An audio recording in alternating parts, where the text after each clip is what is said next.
Okay, let's unbox this Dolphin and see what's inside.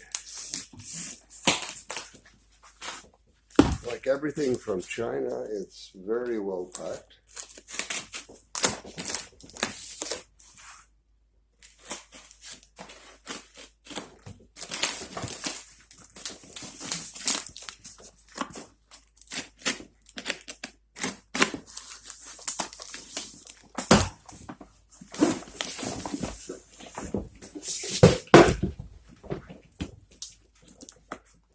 And there it is in the AtomRC box, which is so familiar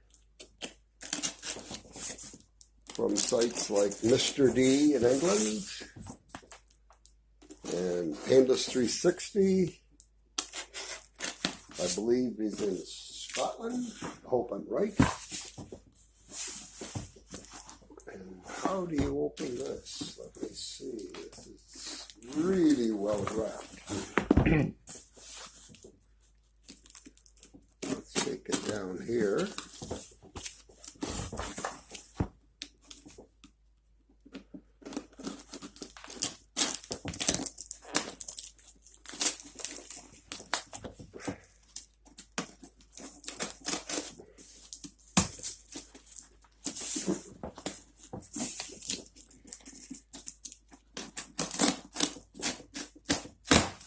You gotta love the way the Chinese people wrap things. They are very secure. I think I just found the way to open this.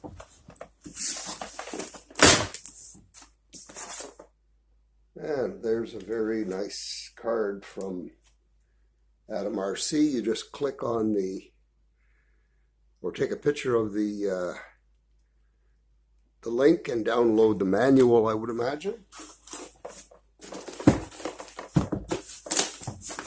And there it is, the decals. Carbon fiber rod, of course, for the wing joiner, probably. And again, it's very well packed. One of the wings.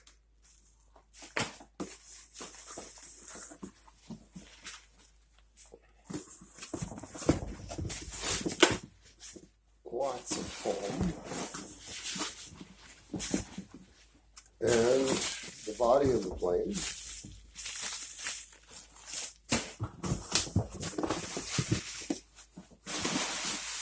I guess those are the two wings together, and of course the manual, the AtomRC Dolphin manual. All right, I found a nose cone in the box also. Let's unpack the body and see what I've got in here. So here's the body. And if we open that up, let me see. Take the hatch off, I guess. And you lift it up, it's got magnets holding it on. And in there we should have the bag of servos, some hardware, the motor, and then inside you can see we've got the wiring, wire up from the battery, and the escape. And in the back hatch, what do we got back here? More packing. And in here we've got the, oh boy, we got a whole lot of stuff here. We got the prop, clear see-through prop, and an antenna for the VTX. And we have the different stuff, a vent hatch for the escape so it'll cool, it looks like. A strap, some elastics, another bag of little screws and nuts and things to hold things together. And we have the control surface arms. Very nice. Looks like it's ball swivel on the end. Another looks like a platform to put probably the flight controller on. And that's what it looks like on the inside. Very nice. Very well packed. Okay, the carbon fiber rod would go in as a wing joiner in the wing package here. And if you take that apart, must be careful with this. It's taped very well.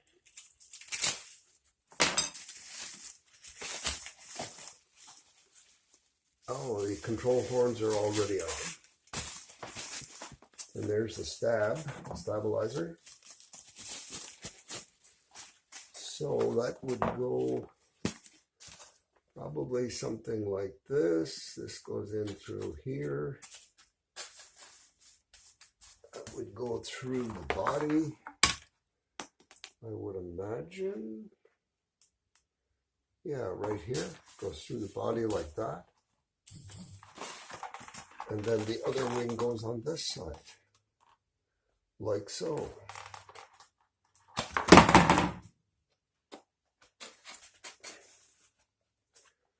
Okay, let's build it. Okay, so this is what it looks like with the wings shoved into position. That carbon fiber rod, or whatever kind of rod it is, just pushes into the wing and into the body, and then there's little tabs here. Don't know if you can see them. They key into the wing from the body. That one fits good. I had a little bit of problem with this one. As you can see, there's a crack here. It doesn't fit quite right off to, there we go, it snapped into place. Okay, so there it is. Now the rudder at the back come molded together. All you have to do is take an X-Acto knife and cut this off. So this is flush with this part right here. You just cut this off, and then you cut the other one off, and you stick these into the back of the plane, the tail. All right. Okay, so the kit comes in 4 different versions. People who don't have any experience with flying or FPV in general should probably buy a more advanced kit, not the basic kit. You probably don't have any camera, no escape, no motor, no radio, no whatever. They have different versions. You see the basic kit is the first one. Basically just all the parts, and you have to glue all the parts together. If you don't have experience with that, you'd be better off to buy a little more expensive kit. The one I bought is the plug and play. That's the third one. I do have already a flight controller, a radio, a receiver, but I did get with the plug and play the servos, the escape, which is the electronic speed controller, which controls the motor, gives power to the motor from the battery. You can also buy the advanced version, which is the FPV version. With that one, you get the flight controller, I believe. You get everything, and the kit is very, very small assembly needed. So let's go through the one I bought, which is the plug and play version, and we'll take a look at that right now. Okay, let's take a look at the parts that come in this kit.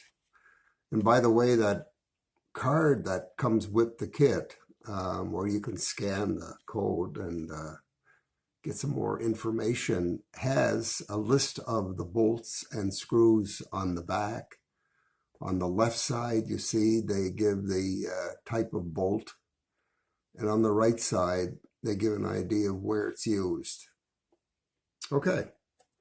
So let's go through the parts. They have the prop, which is obviously the newer kit. I just received this today. Very nice prop, very tough, very resilient. Then you have the aileron, or the control surfaces. I guess in this case, it doesn't have a rudder, this plane. It only has the two ailerons, which act as rudder, elevator, and aileron. These are the two control links. We'll go through that later. There's the package of screws. You have different screws here to bolt on the different parts in the kit, and we'll see those later. These are for hatches, etc. Then you have an FPV VTX, which is a video transmitter antenna, and very well put together. They put a cable in here which can be used to run from your camera, like I'm going to do, from the nose of the plane back to the flight controller. It's lots long to go the whole length of the plane. Very well thought out. Then you have a package of the escape, which is the electronic controller which sends power from the battery to the different components, the motor especially. In this case, this would be only the motor. And they give lots of nice heavy-duty wiring to wire the whole thing together. And another package with the strap to hold the battery inside, the mounts made of real tough, really good wood quality to hold the motor against the back end of the plane. And you have the screws that hold the wings onto the plane that screw in from the inside. We'll see that later. And finally, we have another package which contains let me see, this would be the motor, I believe, which is right here, which is a very nice little 2306 2000 kV AtomRC motor to fit the plane, and of course the two servos. The servos are the actuators that are driven by the flight controller and cause the control surfaces to deflect to make the plane roll, climb, dive, etc., etc. Very nice little digital servos, 9 grams, very light. Nice, well put together. Okay, hope you're not annoyed by my voice. I have a little bit of a cold.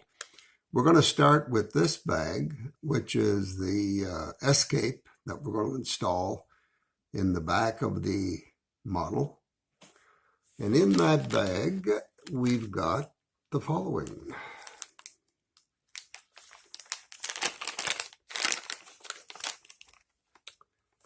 Oh, and by the way, there's a small little thing that looks unimportant. It's like a little plastic right here.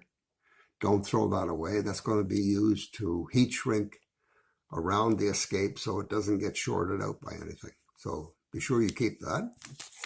There's the escape itself. We'll take that out of the bag. And I think I may need a knife to do that. I don't know. I can open that right here, I guess. There we go. Now the escape is the ESC. It's called an escape. It's the small little printed circuit board that allows the model to have power from the battery to the motor. Okay, put that aside. And then we have some wiring for the escape. That will be the power cables to and from the escape. And we have the control wire, which will run to the flight controller. Usually it would go to a radio receiver like a Free Sky or a Frisky, whatever you want to call it, a radio transmitter. But in this case, we're using a flight controller. We'll see that later. That's the control unit that will attach to the escape. And we have the connector for the power cable. That's a little sleeve that fits over to kind of protect it from being shorted out after you wire it. Don't put it on right now. Okay, let's get this all set up.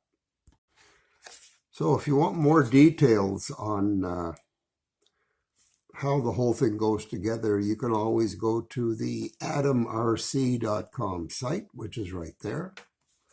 There's more information there. But for the escape, you see the wiring diagram here in the little pamphlet that comes with the AtomRC Dolphin. You'll see here you've got the power going in on this side from the battery, red and black.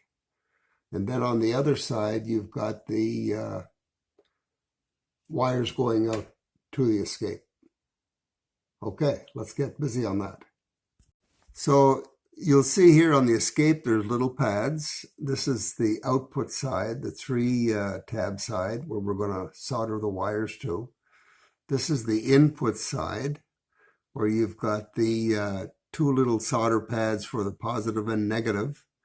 And in the middle, you've got the 3 little pads for the 3-wire that I showed you earlier for the control going to the flight controller. We'll only use 2 of those, and I'll tell you why in a second. You're going to need a couple of tools. You might need to put on the pad so that it helps your soldering. You might need a soldering flux pen like that, or it also comes in a liquid. If you get the, if you've ever had done any soldering, you can get it in a liquid form, but you don't need that one. You'll need a soldering iron. This is my old Dependable. You've probably got a better one.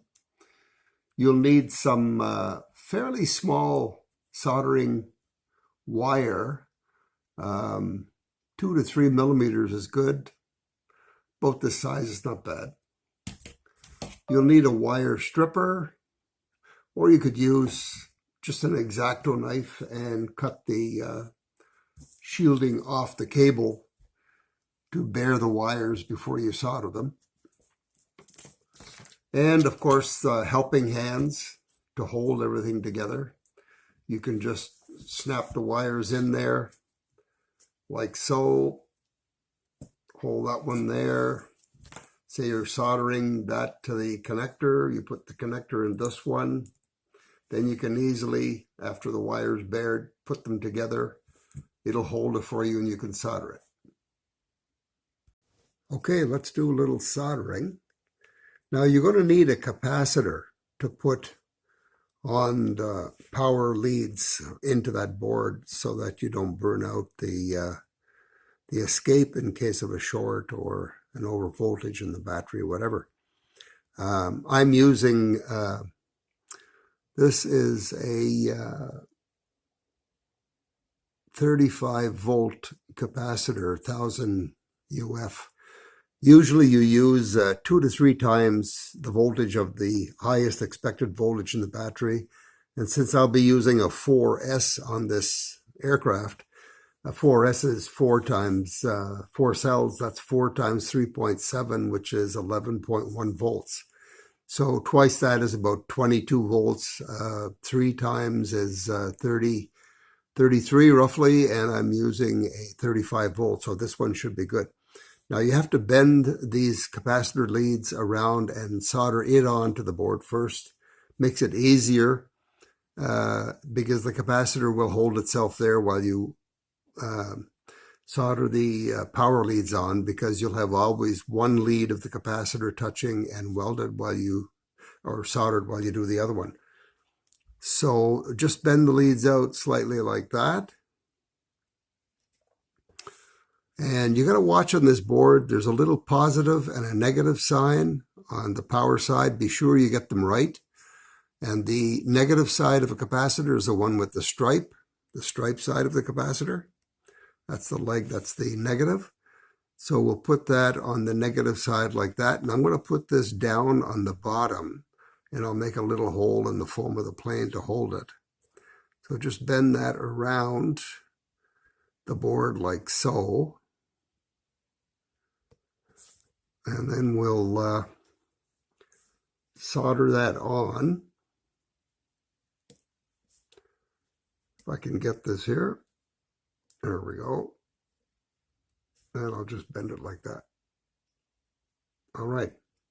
So I'm going to solder that on there first, and then I'll snip them off after. You want to leave them on so that you have something to hold on to while you're soldering it. So I'll hold that side with this leg, like so.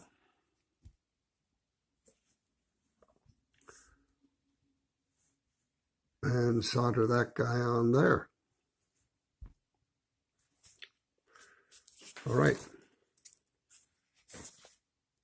Okay, sorry. I had a little problem with my soldering iron. Let's get the other one now.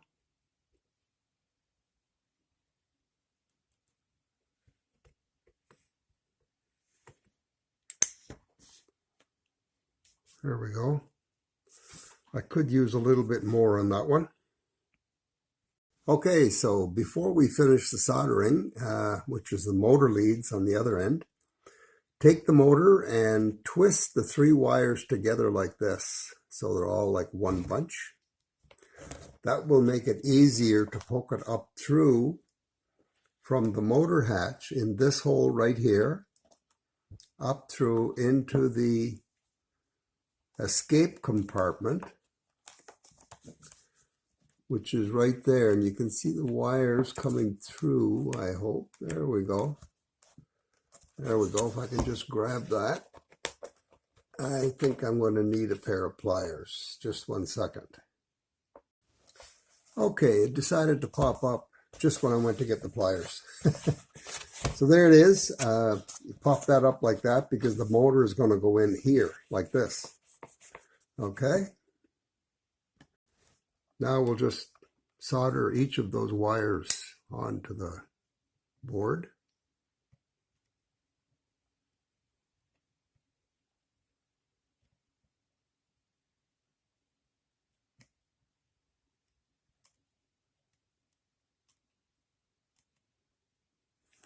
And I've got to be the worst soldering person in the world, by the way. I think anybody could be better than me. But we'll see what we can do here.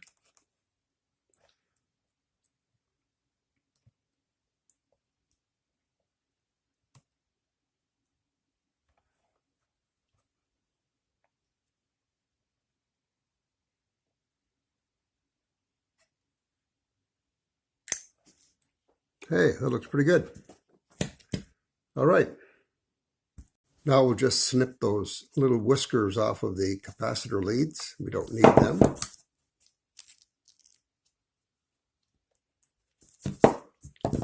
And this will end up inside of here, and the capacitor is a little bit large for the hole.